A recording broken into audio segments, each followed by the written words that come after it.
Irangamuntu y'umukristo. Ibi ni ibyigishwa bitubwira uwo turi wo muri Kristo. Bitwigisha ko dufite irangamuntu, dufite umwimerere, dufite abo twitwa bo, abo yatugize bo, ndetse n'abo tuzaba bo. Kugira ngo rero umenye uwo uri we muri Kristo, bigusaba kumenya ijambo ry'Imana. Iyo utamenye uwo uri we, isi ikwita amazina, abandi bakakwita ayandi, situation zikakwitirirwa, ibyo ucamo bikaguhindura. Ariko iyo wamaze kumenya uwo uri we muri Kristo, uwo yakugize we, ndetse n'iyo uri kujya, bituma ibyo ducamo byose tutabiha agaciro. Ntabwo bidefinisa abo turi bo, ahubwo twebwe kuko tuzi indangagaciro z'ijuru, tukamenya indangamuntu yacu, bituma tuba muri iyi si tuzi abo turi bo n'abo yatugize bo, n'icyo Imana idushakira nk'abana b'Imana.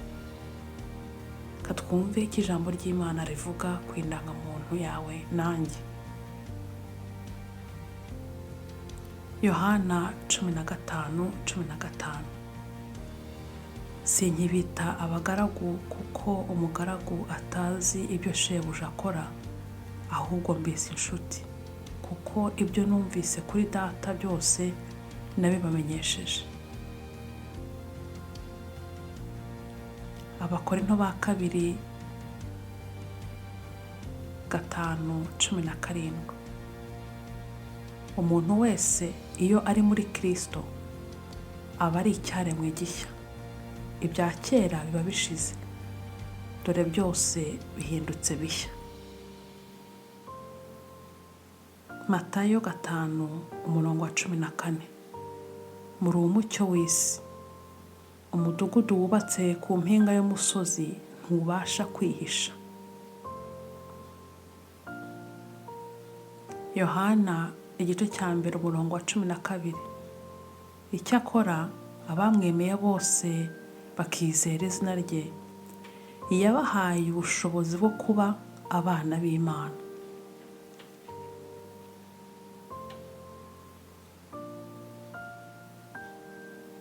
Abaroma 5:1. Nuko rero ubwo twatsindishirijwe no kwizera, dufite amahoro ku Mana kubw'Umwami wacu Yesu Kristo. Abaroma 6:6. Kandi tumenye iki? Yuko umuntu wacu wa kera yabambanywe nawe, kugira ngo umubiri w'ibyaha ukurweho, twe kugumya kuba imbata z'ibyaha. Abaroma 8:1. Nuko rero noneho abari muri Kristo Yesu nta teka bazacirwaho. Abaroma 8:14-17. Abayoborwa n'umwuka w'Imana bose nibo bana b'Imana, kuko mutahawe umwuka w'ububata ubasubiza mu bwoba, ahubwo mwahawe umwuka ubahindura abana b'Imana, udutakisha uti Aba Data. Umwuka w'Imana ubwe ahamanya n'umwuka wacu yuko turi abana b'Imana, kandi ubwo turi abana bayo turi n'abaragwa, ndetse turi abaraganwa b'Imana, turi abaraganwa Kristo niba tubabarana nawe ngo duhabwe ubwiza nawe.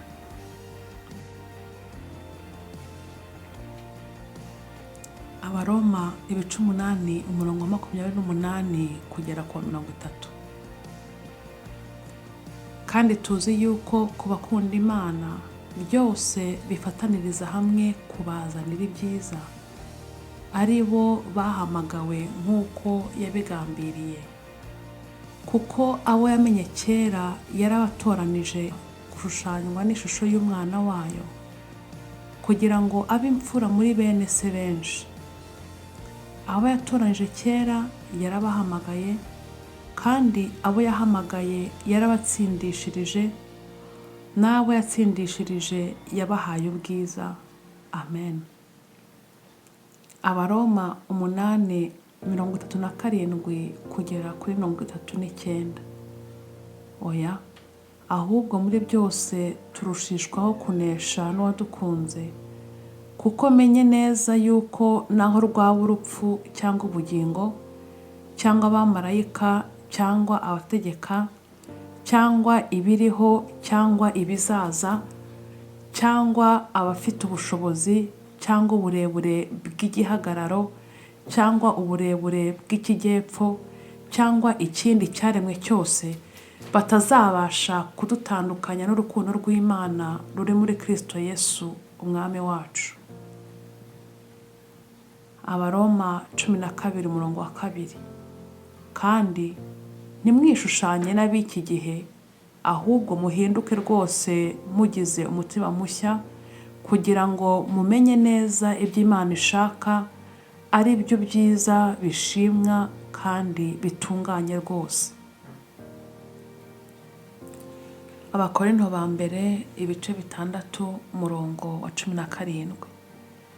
Ariko uwifatanya n'umwami Yesu aba abaye umwuka umwe nawe.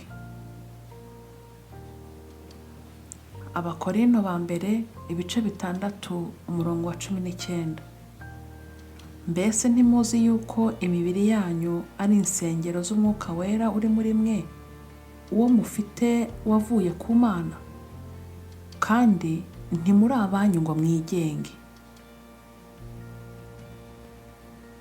Nuko rero muri umubiri wa Kristo, kandi umuntu wese wo muri mwe ni urugingo rwawo. Abakorinto ba kabiri 2:14 kugera kwa 15.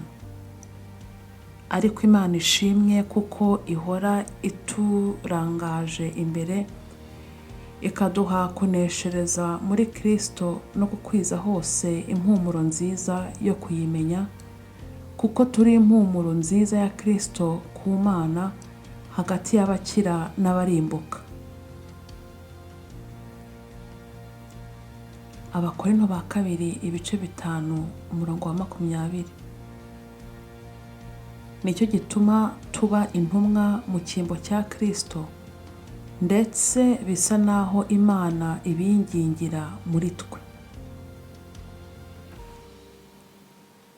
Abakorinto ba kabiri 5:21. Kuko utigeze kumenya icyaha, Imana yamuhinduye kuba icyaha ku bwacu, kugira ngo muri we duhinduke gukiranuka kw'Imana. Abagalatiya 2:20. Nabambanywe na Kristo, ariko ndiho, nyamara si jye uriho, ahubwo ni Kristo uriho muri jye. Ibyo nkora byose nkiriho mu mubiri, mbikoreshwa no kwizera umwana w'Imana wankunze akanyitangira. Abagalati 4:7. Nicyo gituma utakiri imbata, ahubwo uri umwana. Kandi rero ubwo uri umwana, uri umuragwa ubihawe n'Imana. Abefeso 1:3 kugera ku 5. Imana y'umwami wacu Yesu Kristo, ari nayo se ishimwe, kuko yaduhereye muri Kristo imigisha yose y'umwuka n'iyo mu ijuru, nk'uko yadutoranije muri we isi itararemwa, kugira ngo tube abera tutariho umugayo imbere yayo. Kuko yagambiriye kera kubw'urukundo rwayo ko duhinduka abana bayo, tubiheshejwe na Yesu Kristo kubw'ineza n'ubushake bwayo.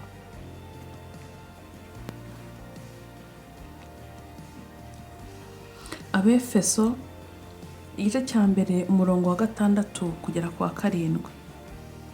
Kugira ngo ubuntu bwayo butagira akagero bushimwe ubwo yaduhereye mu mukunzi wayo. Niwe waduhesheje gucungurwa kubw'amaraso ye, ariko kubabarirwa ibicumuro byacu nk'uko ubutunzi bw'ubuntu bwayo buri. Abefeso ibice 2 umurongo wa 4 kugera ku wa 5. Ariko Imana kuko ari umutunzi w'imbabazi, yaduhinduranye bazima na Kristo kubw'urukundo rwinshi yadukunze, ubwo twari dupfuye tuzize ibicumuro byacu. Ubuntu nibwo bwadukijije. Abefeso ibice 2 umurongo wa 8 kugera ku wa 9. Mwakijijwe n'ubuntu kubwo kwizera, ntibyavuye kuri mwe ahubwo ni impano y'Imana. Ntibyavuye no ku murimo kugira ngo hatagira umuntu wirarira, kuko ari abo yaremye ituremeye imirimo myiza muri Kristo Yesu, iyo Imana yiteguriye kera kugira ngo tuyigenderemo. Abefeso ibice 2 umurongo wa 13. Ariko none kuko muri Kristo Yesu, mwebwe abari kure kera mwigijwe hafi n'amaraso ya Yesu. Abefeso 5 umurongo wa 8 haragira hati, kuko kera mwari umwijima none mukaba muri umucyo mu mwami wacu. Nuko mugende nk'abana b'umucyo, kuko imbuto z'umucyo ari ingeso nziza zose no gukiranuka n'ukuri. Abefeso ibice 3 umurongo wa 20. Naho twebweho iwacu ni mu ijuru, niho dutegereje umukiza ko azava, ari we mwami wacu Yesu Kristo. Abefeso ibice 4 umurongo wa 13. Nshobozwa byose na Kristo umpa imbaraga. Abakolosayi 2 umurongo wa 9 n'uwa 10. Nyamara muri we niho hari kuzura k'ubumana kose mu buryo bw'umubiri, kandi mwuzuriye muri we ari we mutwe w'ubutware bwose n'ubushobozi bwose. Abakolosayi ibice 3 umurongo wa 1 kugera ku wa 3. Nuko rero niba mwarazuranwe na Kristo, mujye mushaka ibiri hejuru aho Kristo ari, yicaye iburyo bw'Imana. Mujye muhoza umutima ku biri hejuru, atari ku biri mu isi, kuko mwapfuye kandi ubugingo bwanyu bukaba bwarahishanywe na Kristo mu Mana. Timoteyo wa 2 igice cya mbere umurongo wa 7. Kuko Imana itaduhaye umwuka w'ubwoba, ahubwo yaduhaye uw'imbaraga n'urukundo no kwirinda. Timoteyo wa 2 igice cya mbere umurongo wa 9. Nuko ntukagire isoni zo guhamya umwami wacu, kandi ntugaterwe isoni n'uko mfunzwe bamumpora. Ahubwo ufatanye nanjye kurenganyirizwa ubutumwa bwiza, ufashijwe n'imbaraga z'Imana yadukijije, ikaduhamagara guhamagara kwera, itabitewe n'imirimo yacu, ahubwo ibitewe n'uko yabigambiriye ubwayo, no kubw'ubuntu bwayo twaherewe muri Kristo Yesu uhereye kera kose. Yohana wa mbere ibice 3 umurongo wa 1 kugera kwa 2. nimurebe urukundo ruhebuje Data wa twese yadukunze, rwatumye twitwa abana b'Imana, kandi niko turi. Nicyo gituma ab'isi batatumenye kuko batayimenye. Bakundwa, ubu turi abana b'Imana, ariko uko tuzamera ntikurerekanwa. Cyakora icyo tuzi ni uko Yesu niyerekanwa tuzasa nawe, kuko tuzamureba uko ari. Amen.